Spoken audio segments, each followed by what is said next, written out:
মধ্যে প্রথম যে ছবিটা আপনারা দেখতে পাচ্ছেন সেটা সিএ প্রোটেস্টের ছবি 2019-20 সময়কার।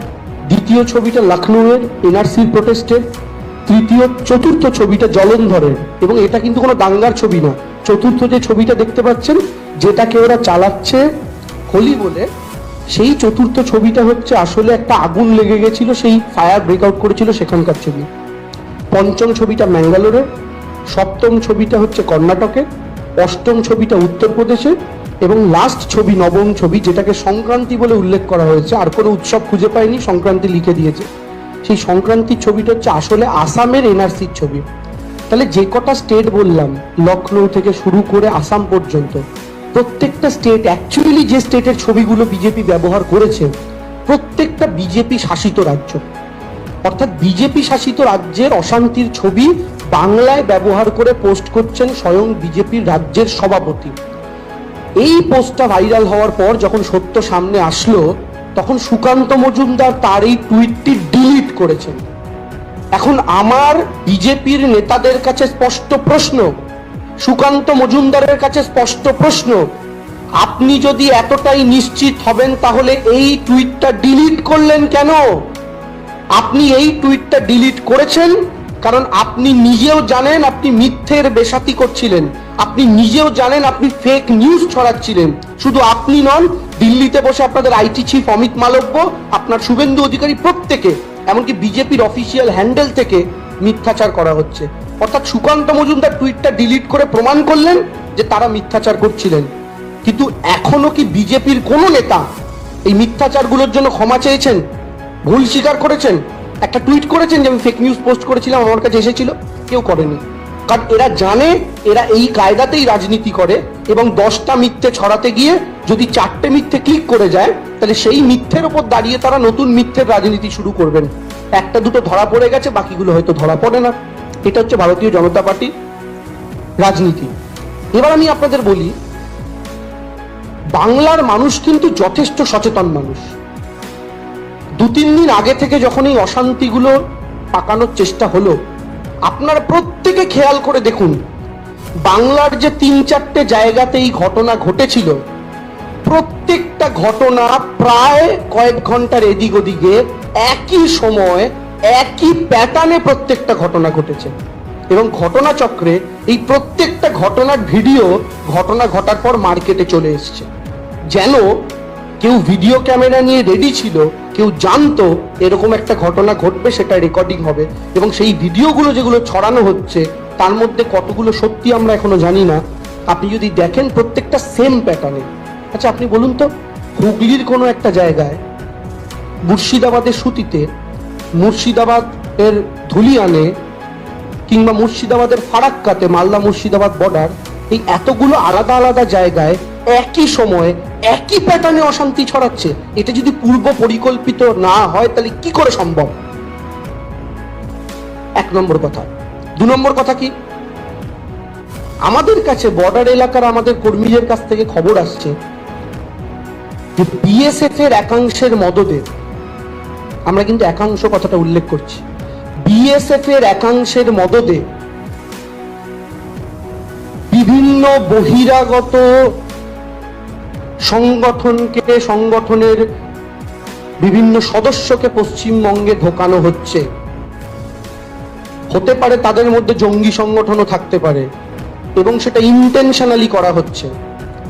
এবং ইতিমধ্যেই আপনারা জানেন সোশ্যাল মিডিয়াতে একটা মেসেজ ভাইরাল হয়েছে, যে মেসেজটা প্রত্যেকে অনেকেই হয়তো সোশ্যাল মিডিয়াতে দেখেছেন। এর সত্যাসত্য সম্পর্কে আমরা জানি না, এর সম্পর্কিত আইডিয়া আমাদের কাছে নেই, কিন্তু আমাদের কাছেও এই মেসেজটা এসছে, আমরাও সোশ্যাল মিডিয়া থেকে পেয়েছি।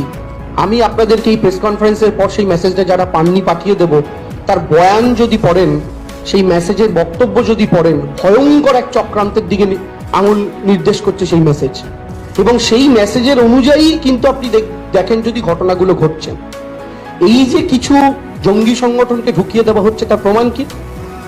স্থানীয় এলাকার যারা সাধারণ মানুষ, তাদের সঙ্গে আমাদের নেতাকর্মীরা যখন গিয়ে কথা বলছেন, বা কিছু কিছু লোকাল সংবাদ মাধ্যম যখন তাদের সাথে কথা বলছেন, আমাদের কাছে সেগুলো যখন আসছে, আমরা দেখতে পাচ্ছি সেই সাধারণ মানুষ, সকল ধর্মের, হিন্দুও বলছেন মুসলমানও বলছেন, দুজনেই বলছেন যে যাদেরকে অশান্তি করে যেতে দেখলাম তাদেরকে আমরা কেউ এলাকাতেই কোনোদিন দেখিনি, যাদেরকে ঝামেলা করতে দেখলাম তাদেরকে আমরা কেউ চিনিও না।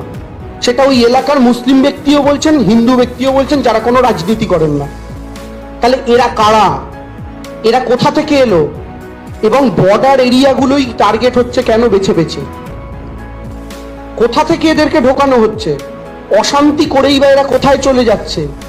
এর দায়িত্ব কি কেন্দ্রীয় সরকারের নয়? এই দায়িত্ব কি স্বরাষ্ট্রমন্ত্রীর নয়? এই দায়িত্ব কি স্বরাষ্ট্রমন্ত্রীর অধীনস্থ বিএসএফ এর নয়? এবং আমি আপনাদেরকে একটা কথা বলি, এই যে গোটা ঘটনাটা, যে বহিরাগত গুন্ডা ঢোকানো হচ্ছে বর্ডার দিয়ে বা হতে পারে অন্য কোনো স্টেট থেকে, আমাদের এই কথার একটা প্রচ্ছন্ন একই রকমের কথা আমরা বিজেপির মধ্যে থেকেই পেলাম। দিলীপ ঘোষ দাবি করলেন যে বাংলাদেশ থেকে জঙ্গিরা ঢুকছে, এটা দিলীপ ঘোষের দাবি। তাহলে আমরা যে কথাটা সন্দেহ প্রকাশ করছি, আমাদের কাছে গ্রাউন্ড থেকে যে ফিডব্যাক উঠে আসছে, সেই একই কথা দিলীপ ঘোষও বলছেন। তার মানে দিলীপ ঘোষের কাছেও খবর আছে বাংলাদেশ থেকে জঙ্গি ঢুকছে। তাহলে এই জঙ্গি ঢুকছে কার মদতে? বিএসএফ এর, যদি স্ট্রংলি বিএসএফ বর্ডার পাহারা দেয় তাহলে কি জঙ্গি ঢুকতে পারে? আর বাইরের রাজ্য থেকে জঙ্গি ঢুকে অশান্তি করে যাচ্ছে, এটা দেখার দায়িত্ব কোন সরকারের? পররাষ্ট্রনীতি কোন সরকারের? বিএসএফ কোন সরকারের অধীনে পড়ে? তাহলে আমরা যে কথাটা বলছি একই কথা আমরা দিলীপ ঘোষের মুখ থেকেও শুনতে পাচ্ছি। তৃতীয় কথা কি, মুর্শিদাবাদে অশান্তি করতে এসেছিলেন কিছু মানুষ, তারা ধরা পড়লেন। ধরা পড়ার পর তাদের ভোটার কার্ড যখন লোকাল মানুষ চেক করছেন, তখন তারা দেখতে পাচ্ছেন এরা পশ্চিমবঙ্গের বাসিন্দাই নন, এরা আবার এসছেন অন্য পাশের পড়শি রাজ্য থেকে, যাদের মুখের ভাষাও বাংলা নয়। তাহলে এরা কারা, কি উদ্দেশ্যে এরা আসছেন? একদিকে বর্ডার পেরিয়ে, আরেকদিকে পাশের স্টেট থেকে। কোন উদ্দেশ্যে এদেরকে ঢোকানো হচ্ছে এবং তাদেরকে দিয়ে কি কাজ করানো হচ্ছে? এই নির্দিষ্ট বিষয়গুলো কিন্তু আজকে সারফেসে চলে এসছে। আমাদের এই বিষয়ক আমরা যে বক্তব্য রাখছি, সেখানে যদি আপনারা দেখেন, কেন্দ্রীয় গোয়েন্দা সংস্থাও, একটি খবরের কাগজে সংবাদ মাধ্যমে আমরা দেখেছি যে কেন্দ্রীয় গোয়েন্দা সংস্থাও সন্দেহ প্রকাশ করছে যে পড়শি দেশ থেকেও কিছু ঢুকে থাকতে পারে। অর্থাৎ আমরা যে কথাটা বলছি, এটা বিজেপির মধ্যে থেকেও একই বক্তব্য আসছে এবং সংবাদ মাধ্যমের খবর অনুযায়ী কেন্দ্রীয় গোয়েন্দা সংস্থার তরফ থেকেও সেরকমই সূত্র মারফত খবর সংবাদ মাধ্যম করছে। তো এই যে গোটা ব্যাপারটা সুন্দরভাবে প্ল্যানিং করে করা হলো, এর পেছনে উদ্দেশ্য কি? আপনারা যদি গোটাটা দেখেন, বাংলার নির্বাচন 1 বছর বাকি। এই নির্বাচনকে কেন্দ্র করে 1 বছর আগে থেকে তারা ধর্মীয় রাজনীতিকে তুঙ্গে নিয়ে যাওয়ার প্রস্তুতি অলরেডি নিচ্ছেন। এবং আপনি যদি দেখেন, পড়শি রাজ্যে যখন থেকে অশান্তি শুরু হয়েছে, তখন সেটাকে কেন্দ্র করে বাংলার মাটিতে উগ্র ধর্মীয় মেরুকরণের চেষ্টা ভারতীয় জনতা পার্টির তরফ থেকে সেই সময় থেকেই চলছে, গত আগস্ট মাস থেকে, নতুন কিছু নয়। এবং সেই ধর্মীয় লাইনে হাঁটতে হাঁটতে আজকে এই জায়গা পর্যন্ত নিয়ে যাওয়া হচ্ছে। এতে ভারতীয় জনতা পার্টির সঙ্গে মদতকারী শক্তি হিসাবে কিছু সংগঠনও কাজ করছে, প্রশাসন সেটা দেখছে, আমাদের কাজ নয়। প্রশাসনের কাছে আমাদের অনুরোধ থাকবে সবটা দেখা, এবং অলরেডি বাংলার একটা বড় অংশ সেখানে শান্তি বিরাজ করছে। কিন্তু আমি আপনাদের একটা তথ্য দিই,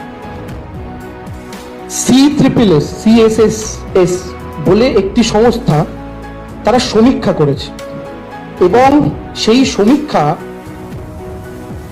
করা হয়েছে ভারতবর্ষের বিভিন্ন রাজ্যগুলোর মধ্যে। CSSS এর ফুল ফর্ম হচ্ছে centre for study of society and secularism. তারা যে সমীক্ষা করছে, সেই সমীক্ষায় তারা বলছে 2024 সালে ভারতবর্ষে 59টি ধর্মীয় অশান্তির ঘটনা ঘটেছে। এই 59টি ধর্মীয় অশান্তির মধ্যে 49টি ঘটেছে বিজেপি এবং বিজেপি শাসিত রাজ্যে। অর্থাৎ 59টির মধ্যে 49টি বিজেপি শাসিত রাজ্যে বা বিজেপি জোট শাসিত রাজ্যে 2024-এ ধর্মীয় অশান্তি।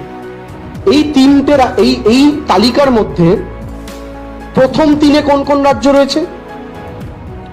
1 নম্বর রয়েছে মহারাষ্ট্র, তারপরে 2 এবং 3-এ রয়েছে বিহার এবং উত্তরপ্রদেশ।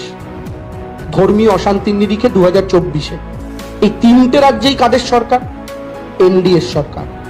মহারাষ্ট্র, বিহার, উত্তরপ্রদেশ আপনারা খুব ভালো মতো জানেন, এবং 1 নম্বর এখানে অবশ্যই আছে মহারাষ্ট্র।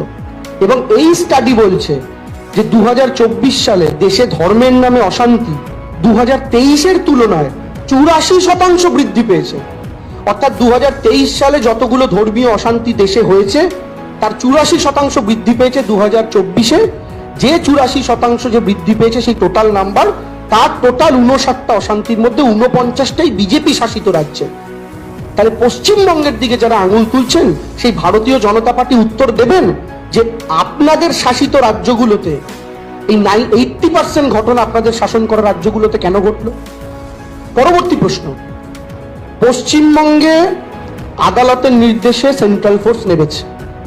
সেই সেন্ট্রাল ফোর্স নামার পর ভারতীয় জনতা পার্টি পশ্চিমবঙ্গ সরকারের দিকে আঙুল তুলে বলছে এটা স্টেট গভর্নমেন্টের ল অ্যান্ড অর্ডারের ফেলিওর, তাই নাকি সেন্ট্রাল ফোর্সকে নামতে হয়েছে।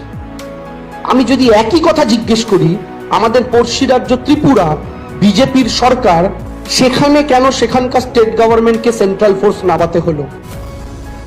বিজেপির বন্ধুরা উত্তর দেবেন। তার মানে কি ত্রিপুরা তো ল অ্যান্ড অর্ডার ফেল, ভারতীয় জনতা পার্টিরা তো আইন শৃঙ্খলা ফেল করেছে? চতুর্থ প্রশ্ন, 2020 সাল এনআরসি সিএ আন্দোলন গোটা দেশ জুড়ে তখন তুঙ্গে। ঘটনাচক্রে সেই বছরই দিল্লিতে বিধানসভা নির্বাচন ছিল।